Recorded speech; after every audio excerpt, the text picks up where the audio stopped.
Welcome into the Dead Arm Sports Podcast, a special edition of the show. Have special guest on the show, Brian Noe of Fox Sports Radio. How you doing today, Brian?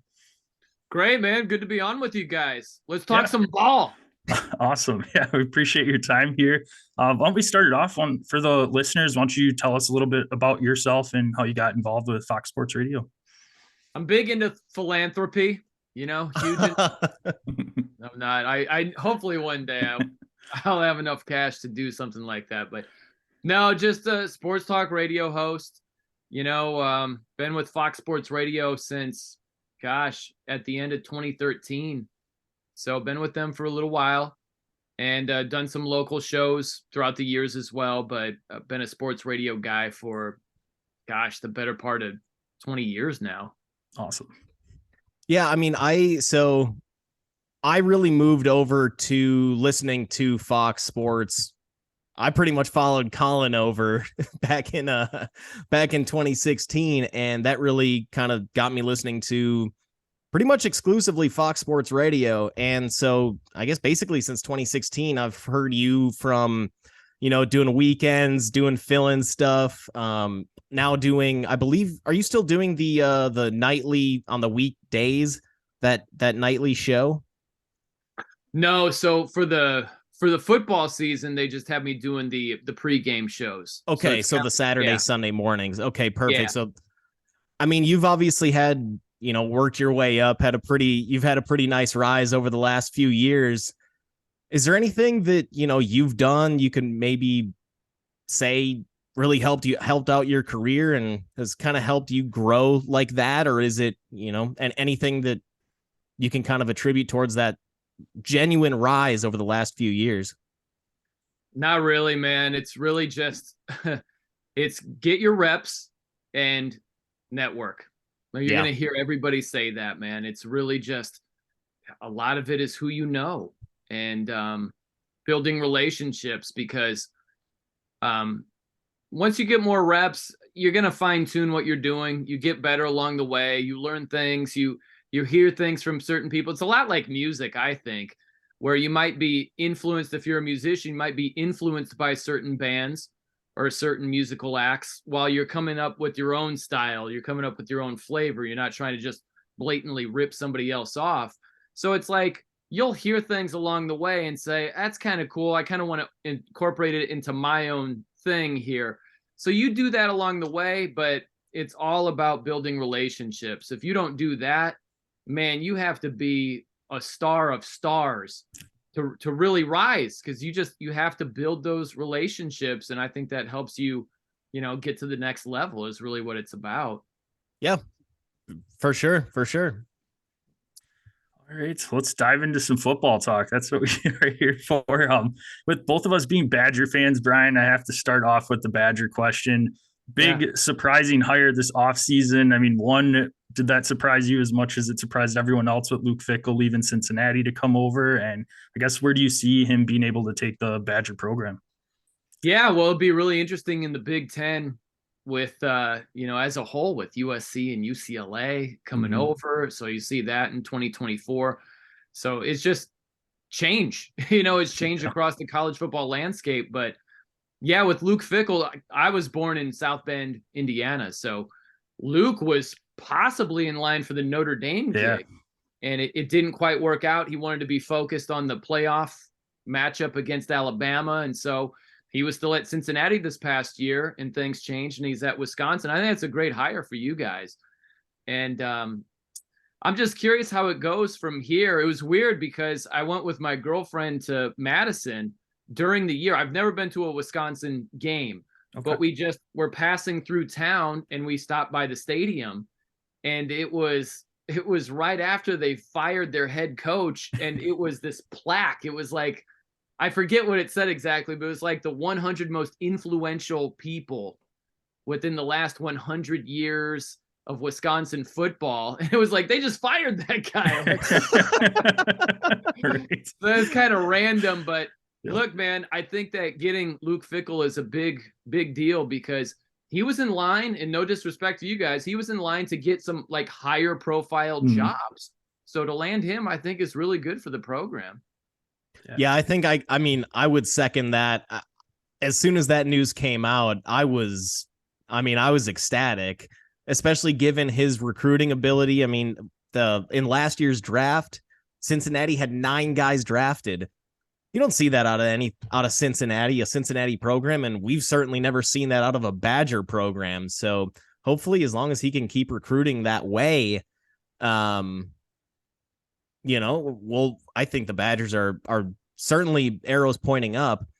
I guess that brings me over to, you just mentioned, Fickell was in line or had been offered previous high-end coaching jobs with bigger name schools than Wisconsin in the past.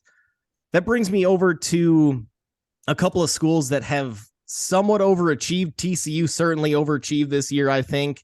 And Kentucky, at least in the beginning of the year, they were ranked up there in the top 10, I believe as high as 7. We've seen, so Mark Stoops, Sonny Dykes, really, those are 2, I think, rising stars in the coaching world. Do you think that it's better off for them to kind of stick around and try to build that program, or continue trying to jump to a bigger program now when they're pretty hot? Because we've seen, reason I bring this up is Matt Campbell at Iowa State. Yeah. A few years ago, he was the hottest coaching candidate out there, and he decided to stick around at Iowa State. And that kind of looks like a mistake. A lot of that sheen that was on him is kind of gone. I mean, it's still there, but it's certainly, he's not the hottest candidate out there anymore. Do you think it's better off if Mark Stoops, Sonny Dykes, any of these other hot candidates, when's the perfect time to jump? Because it looks like Fickell did at the right time. Yeah, it could be, because it gets me thinking. It's kind of hard to, sometimes it's within a season to maintain your hot start, and sometimes it's over years to maintain your success. So if you look at just this season, think about a couple of teams that started hot, like Ole Miss, and then they fizzled out down the stretch. Right. Or a team like Syracuse got off to a hot start, and they went completely into a tailspin.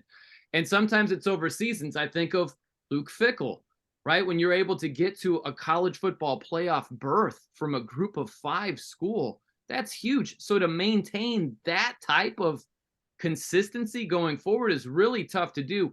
Sonny Dykes, like at TCU, could he maintain this type of level, like getting to a playoff berth and being a whisker away from a 13-0 perfect season and a Big 12 championship? That's hard to do consistently going forward. So I think it depends on where you're jumping, but if you're realistic about what are my chances of maintaining this level of consistency, Matt Campbell is a great example. If the unfiltered truth is my chances are not great of maintaining this type of level, your name's just going to get cooler and cooler and cooler. And the type of job you're eventually going to get when you do jump is going to be a lesser gig. So it's really an interesting game that you got to play of when's the right time to jump. And even if it is the right time to jump, do you have the right opportunity that matches up with that same timing? So it's a really interesting deal right there. But I think that some people, if you're just honest about it's not going to be able to, we're not going to maintain this level of success going forward, you're just going to get cooler and cooler in terms of how hot your name is going forward. Right. Jumping over to your team that you root for, Notre Dame Fighting Irish. I mean, first season under Marcus Freeman this year. Not the best start, losing to Ohio State and then the tough loss to Marshall at home, but seemed to right the ship, knocked off number 5 Clemson. Saw you were at the game, it looked like. Did you storm the field there? And I guess what were your overall impressions of the first season under Marcus Freeman? Yeah, we went on the field. I sat on the heated benches, which awesome. Was really all right. Very nice. And it was hilarious too, because we weren't on the field very long. And the PA announcer, I can't remember word for word, but it was something to the effect. It was hilarious. It started off all positive, like, and Notre Dame has taken down a top 5 team in Clemson. Everybody, please leave the field. Or something like that. And he kept repeating that over and over, and everybody was just having a good time. But weird season for Notre Dame. Really weird. Started off odd. They played Ohio State pretty tough. Yeah. And then the next thing you know, they lose at home to Marshall. They lose to Stanford, who was brutal. Eek. Then they beat Clemson, and they had a respectable appearance, I think, against USC, but didn't get that done. The running game was weird all year, where there were times they just could not run it consistently, and there were other games they couldn't be stopped. Against Clemson, they had a huge lead, and there was like crazy wind the whole game. And Clemson knew Notre Dame was running the ball. They couldn't stop them. It was just strange. It was a weird year running the ball specifically. They didn't have their starting quarterback in Buckner, who isn't that good. And they had their backup quarterback in Drew Pine, who isn't that good. And so when you don't have a great quarterback and you don't have a consistent running game, you're going to have weird results. And that's what they had this season. I think Marcus Freeman showed a lot of progress. And the people that were just absolutely clowning the guy after losing his first 3 games, you got to give it a little bit of time. I don't know how it is there in Wisconsin, but Notre Dame fans have not been reasonable for the longest. They just expect, however unrealistic it is, they expect pretty much perfection from the get-go. And it's like, it's not in the cards right now. Like, you got to give it a little bit of time. So I'm at least encouraged about where Notre Dame is headed in the future with Marcus Freeman. They're recruiting like crazy, and he's shown signs of coaching the guys up. So, I mean, outside of the rough patch to begin his coaching career, I'm optimistic. I think you just got to give it time to have a firm sense of where he's going to be going forward as the head coach there. Yeah, I mean, with Brian Kelly, it seemed how long was he there? Had to have been a decade, right? Yeah, I forget exactly. It was like 12 or 13 years, something like that. And it seemed like for so many of those seasons, if they didn't make the playoff, hey, we want Brian Kelly out. And his first year in LSU takes him to the SEC championship after, I believe, LSU finished with a 4-8 record last year. So I guess, yeah, some of those, I mean, that's a lot of those big schools where it's, hey, if you're not perfect, we want you out. But it's great to see the Marcus Freeman jump. I believe he's 36 years old. I mean, he's a baby in this game. So for him to do what he did and really, like you said, right the ship for an 0-3 start to a very respectable team by season's end, I think you have to be encouraged. Yeah, it's a weird thing, man. It is. I get it. Some of it is you can't just be happy with losing, right? Like, I understand that, but you have to be reasonable at the same time. And that just doesn't go hand in hand with a lot of fans. It's not just Notre Dame. There are a lot of unreasonable fan bases, but Notre Dame is certainly on the short list of unreasonable fan bases. I grew up in South Bend. I know how it is. Lou Holtz had a running joke back in the day where he got the job and they're like, Lou, we need better. And then the second year they did better. Lou, we need better. The third year he won a national championship. And the question was, when are you going to win another one? And that's just how it is. And it's like, they haven't won since 88 and the standards haven't changed. It's really bizarre, but yeah, I think you got to meet in the middle where there's nothing wrong with expecting greatness. That's fine. But to expect perfection or to have unreasonable expectations, I think you set yourself up when you do that. Yeah, I mean, I guess speaking of unattainable expectations, let's get into the SEC and those fans. I mean, every team is, hey, let's fire our coach if you don't beat Alabama and Georgia every year. Do you have any specific thoughts on, we've got obviously the rumors of the 2 super conferences of the Big Ten and the SEC with UT and OU joining the SEC and then USC, UCLA joining the Big Ten in the coming years. Sticking with Notre Dame, do you see them joining a conference? Do you want them to join a conference or remain independent? I guess, how do you see that playing out? I think they'll remain independent until they just can't. Like, while they can and it makes sense, I think they'll keep on that way. They've only had 1 year in a conference in their entire history, and that was the weird COVID year when they were in the ACC. Right. Every other year they've been independent.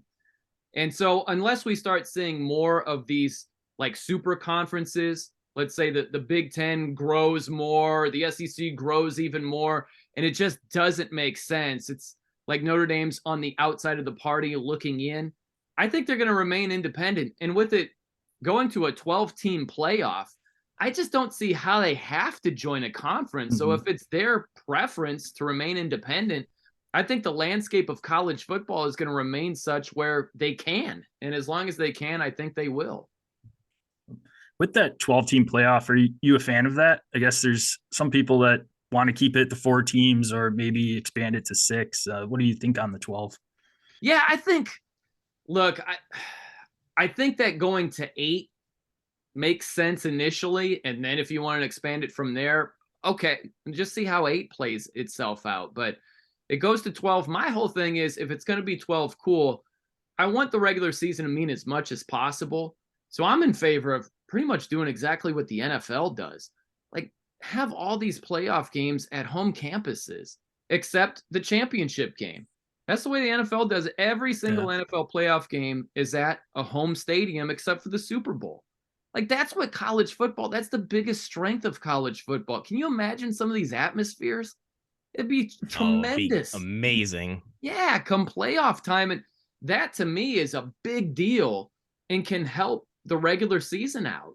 You know, instead of at the tail end of the regular season where, hey, this number 3 versus number 6 matchup, it doesn't really matter. Both teams are going to be in the playoff. Well, guess what? It matters a whole lot more if this is for a home playoff game later on, right? It matters a whole lot more. I think that makes way more sense instead of having neutral site games.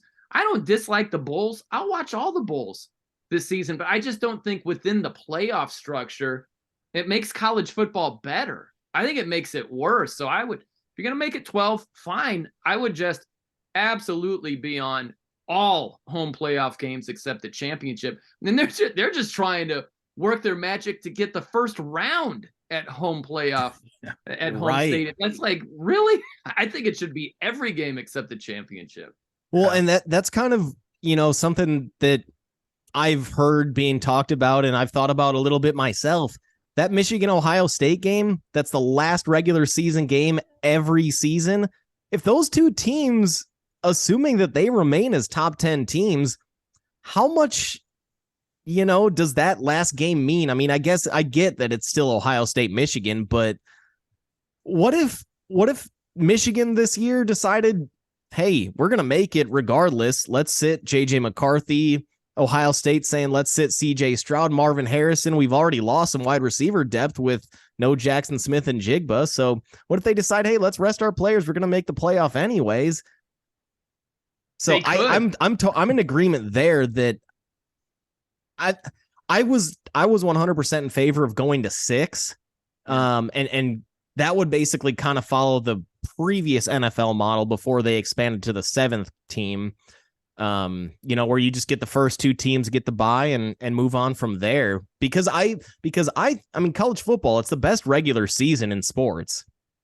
And I don't want to diminish that. That's what I'm afraid of when you expand too much. Right. No, I'm the same way. And I think that you have to find a way to try to capture the regular season magic and still have it. And I think that it's one of 2 things. It's either shorten the number of teams in the playoff, where if it's 6, right, like that makes the regular season matter, where the top 2 get buys. That's a big deal. So that's a way to preserve the importance of the regular season.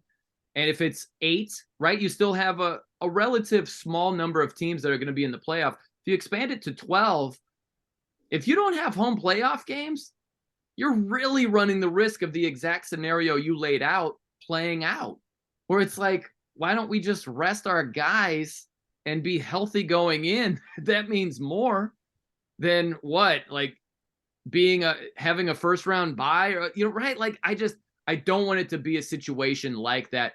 I will sacrifice, and I've said this before, I'll sacrifice some of the regular season magic for more postseason magic when we get more head to head on the field. Okay, I'll sacrifice a little bit. I just don't want to sacrifice too much, because the regular season in college football is just awesome. And I think you blend everything, get the best of both worlds if you just had home playoff games throughout, except for the championship. I don't think you run the risk of teams resting and being like, we'll just hit the road for the semifinals. Right. Like, yeah. I don't think they would approach it like that at all. 100%. I guess if you want to kick it over to the NFL, Josh, I guess the hot topic right now is somehow the last pick in the draft in Brock Purdy and what kind of chances he has leading the Niners. I mean, at least what it sounds like, 7 to 8 weeks for Jimmy G. That takes you to, I believe, the NFC Championship game. Do you have any thoughts there? Do you believe in this guy and see, kind of seeing what he can do for this Niners squad, which obviously that defense is loaded and the skill position squad that the Niners have is completely loaded, but you are relying on the 256th pick in the draft. Yeah. I don't believe in the guy at all. That's basically what it is. And it's like, I think you just have to give it time. I'm not telling you he's never going to be a good NFL quarterback, but the chances of him hitting the ground running as a rookie, even with all that talent around him, are not very good. Just look at a couple of guys who have made big jumps. Josh Allen, the Bills quarterback, took him 2 years of taking his lumps, and then he looked like a completely different quarterback in year 3, was much more accurate, had the footwork down. Getting Stephon Diggs helped a lot. Yeah. Look at Tua. His first 2 years, they were okay. It wasn't as bad as a lot of people made it out to be, but year 3, he's among the league leaders. And having Tyreek Hill and Jalen Waddle helps a lot, but he looks like a much different guy. It takes time. It takes that. Trevor Lawrence looks a lot better with the Jags. He didn't look that good last season. So Brock Purdy, I know all the talent around him, but man, there's going to come a time, whether it's the playoffs, a big regular season game, he's going to have to make the play or plays, plural. And as a rookie, that's a lot to ask. I'm not telling you that Jimmy G is this top 5 quarterback, because he's not. But all the starts he's had, all the chemistry, all of that, that's a lot for Brock Purdy to try to mimic without having hardly any NFL experience except for what he got last week. So, right. No, I don't see it. And I'll be pleasantly surprised if he is that guy. It's what a weird situation for the Niners with the Trey Lance, Jimmy, number 3. It's just strange, man. Well, and I mean, just to, I guess, back up that point a little bit, you saw what that Super Bowl against the Chiefs came down to a couple of years ago. It was the one missed throw from Jimmy to Emmanuel Sanders when he overthrew him by 10 yards. That's how close it is. That's exactly right. And Jimmy has, I would argue, been appropriately raked over the coals because of that one throw on that stage in that moment. You saw the difference. Mahomes hit Tyreek Hill on 3rd and 15, I think it was, and Jimmy overthrew Emmanuel Sanders. And those 2 plays were a big reason why the Chiefs beat the 49ers. And it could come down to that for Brock Purdy. I'm just surprised there's as much optimism as there is right now. Just the mainstream is like, throw him in there. He should be fine. He's got Christian McCaffrey and Deebo Samuel. It's not that easy, man. Right on. Yep. All right. I think before we let you go here, Brian, I just have one more question. I really, really loved one of the tweets that you sent out over the weekend. And I'm just curious if you can be the face of the campaign to stop the Dr. Pepper halftime chest pass. Because I am right there with you. I'm watching. I'm like, what are they doing? This is football. It's one of these things, I feel young. I'm 45 now, but every now and then I'll have my outlook. I'm like, is this the turning point? Is this the turning point where my thinking goes from younger to like old / ancient? And I wonder if the Dr. Pepper challenge is that turning point. It seriously drives me insane. Yeah. Like this has been a long time thing for me. I just hate, and it's great that they're getting money for tuition. Yeah, that's absolutely. Cool. Winner gets 100K, loser gets 25 G's. That's great. They have this big inflatable can, and the contestants are 5 yards away, and most of them opt to throw chest passes like they're basketball players into the can, and it drives me insane. I'm like, I want it to be at least 10 yards, or you could do maybe like Navy or Army, like a one-handed option style. We can go option into the can. We can't do two-handed chest passes. The old Georgia Tech offense, the old flip. Exactly. Yes, we could go Georgia Tech or a service academy, option it in there, but no two-handed chest passes. I lose my mind. I want it to at least be 10 yards back, throw it like a football, or one of my friends suggested you have to put on a huge like mascot head if you're going to be doing the chest pass. So you're at some sort of disadvantage. That would be great. I would love that. Yeah, at least 10 yards, you'd be forced to throw that one-handed. You can't really chest pass a 30 yards into, or 30 feet, 10 yards back into a little, little hole. I love it. Here's the thing. I want to be a contestant. You don't have to pay me anything. Just let me just be off to the side as the third contestant from 5 yards away. Same thing. Throwing it regular, I will freaking smoke these people. I'm telling you. This was last year. I was in LA. That's where Fox Sports Radio, that's where their flagship is. And I happened to be there. And George Reister is a former NFL tight end. And I was saying the same thing. We're watching this. And I probably was turning red with rage watching it. And I'm just like, I would crush these people. And he's like, no, you would. We literally went out during a commercial break and had a football. And I'm just throwing it back and forth to George. His hands aren't even moving. I just want to be there off to the side as the third contestant. I won't take a dime if I win. I just want to prove that the two-handed chest pass would get smoked by someone who could actually throw a ball. Yes. I love it, Brian. Yes.